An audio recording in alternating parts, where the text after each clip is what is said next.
Hello everyone, I'm here with my dad, Kirk. Hello! Woo! And today we wanted to have a conversation about electric cars and also the changing of technology, converting over to new systems, what that looks like, the pros and cons. It's a big conversation, the whole environmental thing and then also technological thing, and he's just been like super into the research, and so I'm just going to ask him questions and we're going to have a dialogue about where things are at right now in the collective. Yeah, well, and it's appropriate that we're standing in front of this, right? What do you have behind you there, Bridget? This is my car. It's a 2014 Chevy Volt, so it is a electric car. Well, it goes...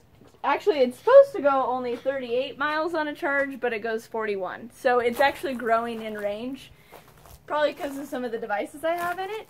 This is not, by the way, we're not sponsored by Chevy or anything like that. But we wanted to have a conversation about these transitionary technologies, as well as making decisions as consumers that then affect the direction of freaking the whole global market. So let's start with the big picture. Why in the heck are we talking about this subject in the first place? And why are we talking about electricity versus other types of currents? Well, that's a good question. So obviously we've been burning fossil fuels since caveman days. Pretty much we discovered fire and haven't moved away from it since. Right. Although what's interesting is that you have airplanes flying overhead. We'll just ignore that. But and it's a fossil fuel vehicle, by the way. Yeah. And interestingly enough, you know, being in Sedona, they do have like spacecraft that like every now and then appear and fly around, which is interesting. And they don't run on fossil fuels. No, they don't run on fossil fuels. What do they run on? Free energy. Yeah. Well, because the idea is that there's energy, you know, all around us, and they've just got the technology to take the energy from the space around and convert it into the energy necessary to run their crafts. So it's kind of that simple, and we do too. I mean, we have a lot of technology, that secret technology that hasn't been released yet, and a lot of people have discovered it, but it isn't for the mainstream yet. Yeah. And the great thing about it is that we're getting closer to it being for the mainstream. So why is the conversion from fossil fuels to electric important? Because it's a step in the direction of free energy. We're going to actually collect the energy from around us. And the first step that it seems that like we're going to go to is the solar energy. Yeah. Because that's the thing that's happening right now is we're converting coal plants into solar arrays, grids of huge masses of solar panels. And actually talk about how the pricing has now changed. Yes, in the last year, only like about a year ago, finally the graph crossed where the price of solar energy has gone below the price of fossil fuel energy. And that's coal and oil. Gas may still be a little bit, but all of these are kind of false pricing anyway on this fossil fuel stuff. That's being neglected is the cost of the pollution of the fossil fuel, which is not even being calculated into the equation. Yeah. But even without that calculation, solar energy is still less expensive now than fossil fuel energy. Yes, it's a really cool time because as soon as everybody, you know, starts to drive electric cars, the more we drive electric cars, the more we're going, wow, I'm kind of paying attention to my electric bill, and I'm kind of paying attention to where does electricity come from, and then you start thinking about, well, it's being generated by what?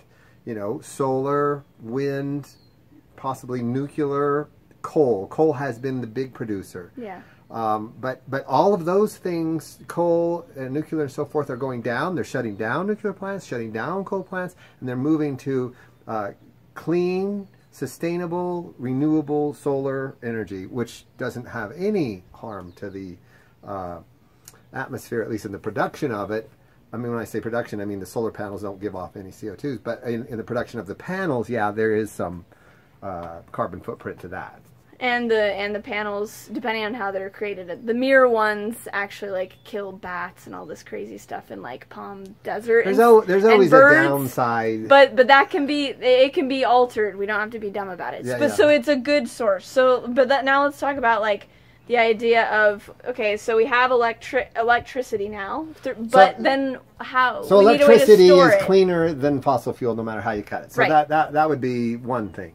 Okay. Especially if you're producing electricity from, like, say, a solar panel versus like running a coal-fired power plant. Yes. So in that case, that's going to be, you know, less harmful to the environment. There's always some harm, and then you can keep you know, getting to be less and less. But I mean, it's a big leap to go from a coal-fired power plant to an array of solar panels. So it's cleaner. So we're moving to something cleaner, and then once that infrastructure is in place, then people will be used to electric, and so free energy can just take its place. Yeah, how's it been for you to drive an electric car over these last few months that you've had the car versus the fossil fuel car? What's that like? What does it feel like? Well, you know, like the analogy that I came up with, which this is kind of funny. So you know when like people are really like loud when they walk, like people wear like high heels or like loud shoes, and it like creates an energetic footprint, like it's just noise, you know? And so like when you walk barefoot, you don't like create any sound pollution. Well, the same thing with like the electric car, like one of the biggest things is like sound. It doesn't even make any sound. So just like that footprint, you know, it was kind of amazing to me. But energetically, it just feels very, very different. It feels cleaner. It feels smoother. There's the whole issue with like electromagnetics, because the battery is just like putting off scattered, chaotic fields of energy, which then are not conducive to the physical body. Well, and I have this theory that the batteries aren't going to last long anyway. As soon as everyone has the electric car and they're driving around and they're seeing the benefit of it, it's like, this is so cool. I can like accelerate so fast and drive down the road very quietly and not have any pollution coming out of it. And then you're going, well, this battery, I'm carrying around this really heavy battery. It's the heaviest part of the car, and then it's the thing that like takes all of the carbon to, or it makes a big carbon footprint to produce and so forth. So can we get rid of the batteries? And I think that's going to be the thing that pushes us over into like free energy. Free energy. When I say that, where a device is in your car and it's just generating energy, you know, right from thin air essentially to run the car. And when it's doing that, it's going to be free energy will create electromagnetics that are conducive and in harmony with nature around us. That's like the nature of free energy, because it is the actual energy. It's not like skewed chaotic energy. So the electromagnetics won't be a problem. The batteries and all of that, like crazy pollution that those create once they have to be like disposed of. It's this idea, so we've talked about this a lot, but like the transitionary, what is sustainability? Remember how we were saying like, okay, well, like a Tesla car is not sustainable at all, but it's completely sustainable in the way that we're transitioning on like a greater technological front, and well, it's steps, and this is the whole thing that I've come to realize is that you can always do the argument that, you know, the creation of the Tesla car causes a footprint, because all of the parts that go into it are obviously not that sustainable. Yeah. But compare that to a gas car. You have all the same parts, and then it spews out, you know, CO2 the whole time you're driving it. So that's way worse than like an electric car, where at least, you know, it got, you know, only created when the creation of the car occurred. Right. So it's like one step at a time, and it's not one of those things that like, not maybe all of you can go like buy an electric car, and that isn't necessarily the whole thing. But although nowadays you can. This thing is as cheap as any other. Yeah, but you can. It's available. It's possible to go do. And as far as electromagnetics, you can balance a lot of that with a lot of different scalar devices. I'll put the link below if you want. So it's completely doable, which is awesome. And there's also economy of scale idea, right? Where it's up to us to be the first investors, so that then there's demand and there's money, there's to then create the technologies to change them faster. So if we're investing in these kinds of things, it's going to make it go faster. So it's one of those things to pioneer first is kind of like, you know, it might be a little bit more expensive, the bugs aren't worked out, but it's like if you pioneer first, then it can transition much more quickly. Well, it's interesting too about like when that scale tipped. And in terms of electric cars, I sat and watched this occur, and it happened. There was a certain moment in time when this thing happened, and that was when Tesla released that Model 3. Everything shifted really in the auto industry because all of the other manufacturers were dabbling in it, kind of half committed to it. And then when Tesla came out with the Model 3 saying, okay, we're going to do an electric car that is affordable, $35,000, and will go 250 miles, they thought, okay, well, maybe we'll get, you know, several thousand orders or whatever.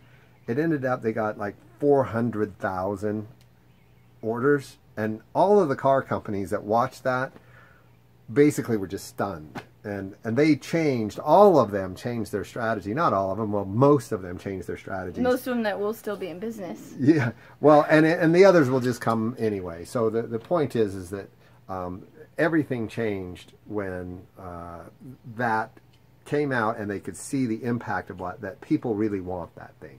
Yeah. And so the people have spoken, and the car companies will, you know, produce the cars because the people want them. Well, and that's the point, and it's one of those things where I like see it, like I saw the first, you know, we're talking about electric cars, but this goes into all categories of like, you know, eco clothing, what his category, which is like sustainable building, which is like a huge footprint thing that isn't even talked about. So there's so many different categories. Right now we're just talking about one, but the underlying concepts expand out to all of those. And the biggest thing is that each day goes by, and we're like in the Matrix, and we're like going to the store, oh, going to the job, blah, blah, blah, blah, and all of a sudden like 15 years pass, and you're like, oh, I haven't changed anything, you know? And I've seen this even just with myself watching the electric car thing happen. I mean, I was watching the first Who Killed the Electric Car, what, 2000, early 2000s or something? Yeah, 10, 15 years ago. So that's like 10 years ago, and I'm like into this stuff, and it took me 10 years to like actually get on board. And it's like, well, if we can actually take a moment and take some time to make these switches now, everything's going to go a lot faster. And it's us again, like the consumer, where we're putting our money, where we're putting our dollars. This idea of also like plugging it into the wall, you're taking from the grid, which is then like nuclear or coal, and so it's like, well, it's still bad, you know, dirty energy if you don't have like solar panels. Is that true? Well, the thing about the grid is that it's able to produce its energy more efficiently than the car can produce its energy. So if you just said, I'm going to take all of my energy from the grid, it would only, you know, produce maybe 60% of the impact that if you produce all your energy right inside the car. So already that's a gain. And then if your grid happens to be connected to solar farms, then that is even more efficient. So, and the grids are going or moving to more and more efficient and more sustainable green energy. So it's all, you know, better to do the electricity coming from, even if it is from the grid, because it's still more sustainable. Right, and we're transitioning. So if you can, transition to an electric car, transition to a hybrid car, balance out the EMFs for sure, and invest in this new technology. Put your money down for one of those Tesla 3s. Those are affordable. Like, that's doable. Yeah, but the nice thing is that all the other car companies are coming out with them, and they have great cars on the horizon, and within the next couple of years, all the car companies will have them. What the car companies right now are missing is the charging infrastructure.